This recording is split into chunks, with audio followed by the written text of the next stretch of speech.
sudah hadir di penjualan kami hari ini. Jadi sebelum kami memulai kegiatan kami, mari kita berdoa bersama-sama dulu, teman-teman. Saya berdoa menurut agama kepercayaan saya, yang lain tolong menyelesaikan. Berdoa dimulai. Terima kasih Tuhan Yesus atas nafas kehidupan yang Kau berikan kepada kami, Tuhan. Sekarang kami akan memulai kegiatan penjualan kami berkati dari awal hingga akhir. Demi Kristus Tuhan pengendara kami. Amin. Jadi teman-teman, sebelum kita masuk di materi ini, saya akan menanyakan beberapa pertanyaan untuk menes apakah teman-teman mengetahui materi yang telah saya bawakan ini. Jadi teman-teman, untuk sasarannya nutrisi ibu menyusui, sebelum saya lanjut, saya ingin kenapa saya akan jadikan kalian audiens, karena kalian itu adalah calon-calon ibu untuk menyiapkan kalian nanti. Jadi teman-teman, pertanyaan pertama, kita masuk di pre. Pertanyaan pertama, apa itu nutrisi pada ibu menyusui?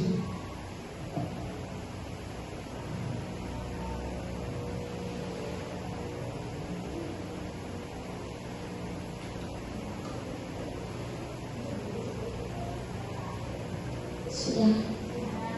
Tantangan apa bagi ibu menyusui? Tantangan kayak makanan apa gitu yang tidak boleh dikonsumsi untuk ibu menyusui? Yang ketiga, manfaat dari ibu menyusui itu apa?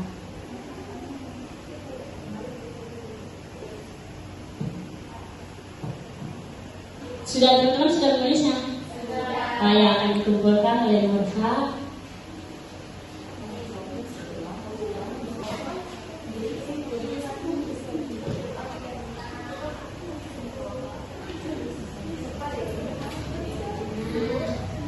Oke, mohon perhatiannya teman-teman di materi yang akan kita paparkan. Pertama, nutrisi. Materinya nutrisi ibu menyusui.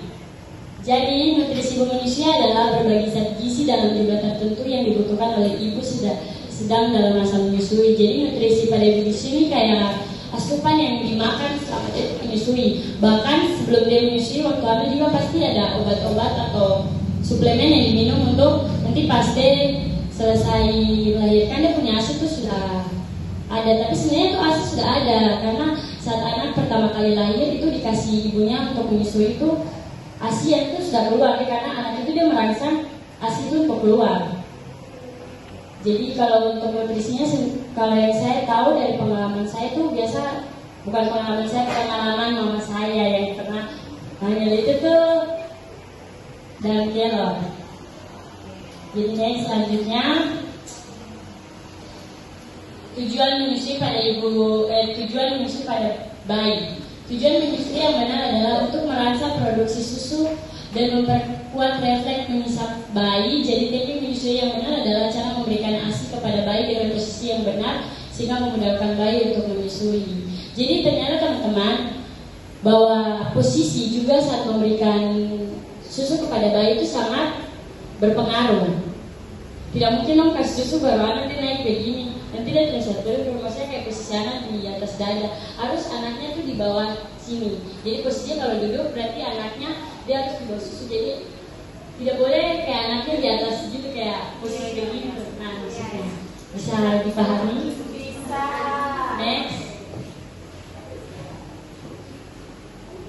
Next, kemudian manfaat nutrisi ibu menyusui. Jadi ada juga manfaatnya, pasti adalah manfaatnya teman-teman. Yang pertama memenuhi kebutuhan ibu dan janin. Seperti kita tahu, anak bayi dia berkembang dan bertumbuh apalagi di usia yang baru lahir sampai 6 bulan atau 8 bulan itu dia masih menyusui, maksudnya masih mendapat asupan dari ASI ibu. Terus yang kedua menunjang tumbuh kembang janin ya. Asupan yang masuk kan menjadi tumbuh kembang untuk janin tersebut ya kan teman-teman. Yang ketiga adalah mencegah terjadinya anemia dan malnutrisi, maksudnya kekurangan nutrisi dari janin bayinya itu teman-teman. Next, kita masuk nutrisi yang harus dikonsumsi ibu menyusui. Ini ada beberapa menu di sini teman-teman bisa lihat. Ini adalah saran untuk ibu menyusui. Sebenarnya tidak harus setiap hari, tapi ini saran saja kalau misalnya ibu menyusui yang mengkonsumsi sarannya. Ada pagi, ada nasi, sayur, tempe, buah, susu dan cemilan. Terus susu, bubur kacang hijau. Siangnya tuh ada nasi, sayur, ikan, buah, jeruk. Terus malamnya ada nasi juga. Ini syarat makanan-makanannya. Dan makanan-makanan ini semua mengandung kalori, protein, asam lemak, dan vitamin. Next. Yang terakhir ada pantangan untuk ibu menyusui. Jadi pantangan pertama adalah kafein. Kafein itu sangat dilarang untuk ibu yang menyusui. Bahkan ibu hamil juga sebenarnya dilarang. Yang kedua alkohol. Alkohol itu sangat berbahaya teman-teman. Pas kalian tahu. Bahkan ibu hamil, bahkan sebelum ibu janin di dalam perut saja itu masih sudah dilarang untuk ibu larang mengkonsumsi alkohol. Yang ketiga ada ikan laut yang mengandung merkuri tinggi. Jadi ikan laut itu yang ada beberapa ikan laut yang mengandung merkuri tinggi yang dilarang untuk ibu menyusui mengkonsumsinya. Yang keempat ada makanan kalengan seperti ikan sarden itu kalian tahu. Pokoknya makanan-makanan yang kalengan itu. Tuna.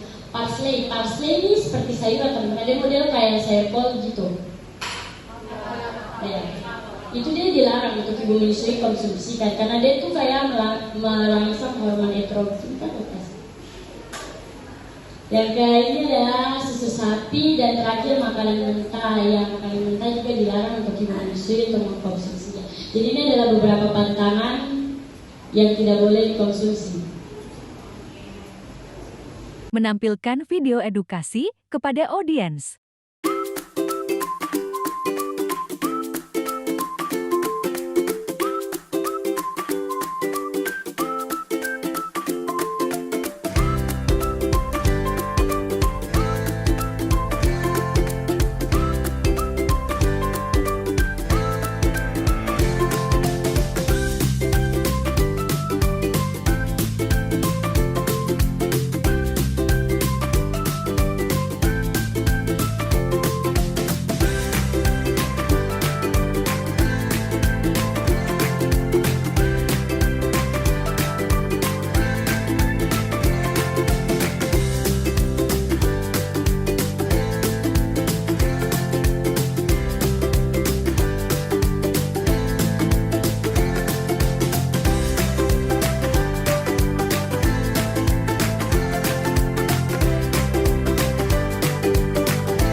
Penjelasan dari kami mengenai nutrisi pada ibu menyusui. Terima kasih buat teman-teman yang sudah menyimak dan mendengarkan presentasi kami dan memberikan waktunya juga buat kami. Oke, kira-kira sesi bertanya. Kami buka sesi bertanya bagi teman-teman yang ingin bertanya atau tidak tahu mengenai. Kami buka untuk 2 atau 3 orang saja.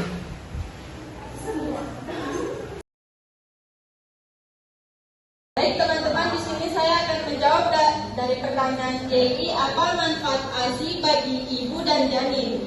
Di sini manfaat ASI untuk ibu tuh untuk mengurangi resiko kanker payudara dan untuk membangun ikatan bonding dengan anak supaya ikatannya sama anak tuh erat.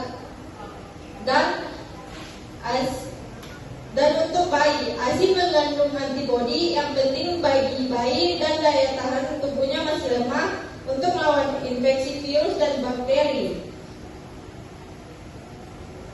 Dan ASI ini menciptakan rasa nyaman dan aman ketika bersama ibu. Mengandung gizi yang cukup dan sesuai untuk bayi, mengandung zat pelindung terhadap infeksi, dan mencegah diare pada bayi. Oke, baik, saya akan menjawab pertanyaan dari Dani, yaitu pertanyaannya, makanan mentah apa yang tidak boleh dimakan oleh ibu hamil? Contohnya seperti ikan tuna itu yang mentah itu dilarang makan untuk ibu hamil karena dia mengandung merkuri yang tinggi. Dan juga ibu menyusui yang teman-teman masalah. Karena makanan mentah itu mengandung bakteri yang memicu seperti kimia. Seperti kimia itu yaitu keracunan akibat masuknya bakteri dalam jumlah banyak ke dalam darah. Jadi makanan mentah itu, jadi dia tuh ada yang disebutnya tuh memicu sistemia. Dia tuh di dalamnya tuh ada bakteri dalam jumlah besar. Makanya tuh kenapa dilarang untuk ibu menyusui makanan mentah. Dia harus dimasak dulu. Karena kalau dimasak dalam jumlah uap itu dia dapat mematikan bakteri itu. Makanya disarankan tidak boleh makan yang mentah, itu contohnya. Terima kasih. Selanjutnya saya akan menjawab pertanyaan dari Tapasya tentang susu apa yang dimaksud. Tadi kan di pantangannya ada susu sapi, terus yang di penjelasan juga ada susu. Jadi untuk yang susu sapi ini saya jelaskan kenapa dia jadi pantangan. Jadi susu sapi ini dia mengandung whey protein. Nah, di mana protein ini tuh dia di dalamnya tuh ada namanya laktosa. Laktosa ini tidak baik apabila dikonsumsi secara banyak buat bayi ataupun ibu. Sedangkan ada juga di ibu, ada yang mengandung laktosa, cuma laktosa di ibu tuh tidak setinggi di susu sapi. Jadi susu ASI itu tidak laktosanya itu tidak tinggi di susu ASI. Jadi tingginya tuh ke susu sapi. Makanya anak bayi itu lebih disarankan untuk minum ASI karena itu sangat berbahaya untuk tumbuh kembangnya bayi tersebut. Terus kalau yang tadi di slide yang makanan yang dikonsumsi nutrisi itu ada susu. Susu yang dimaksud tuh susu ibu hamil tuh contohnya 4 type. Saya dia punya nama tuh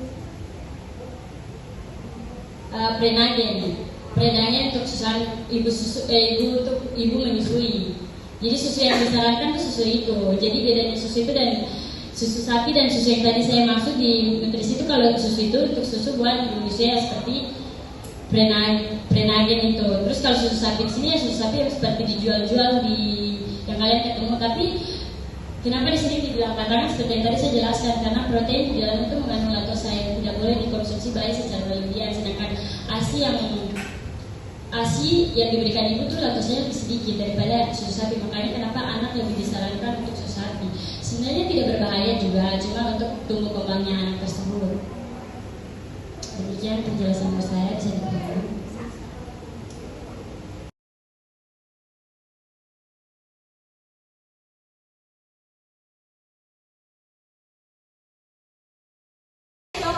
Oke, baik teman-teman, sudah dibagikan leaflet atau brosur yang kalian pegang, dan di situ ada materi-materi yang tadi kami paparkan. Nanti teman-teman bisa baca. Oke, selanjutnya kita masuk di sesi konsumsi. Jadi bagi teman-teman yang telah mendengarkan penjelasan kami sedikit membagikan sebagai bentuk apresiasi bagi teman-teman karena telah mengikuti penjelasan kami.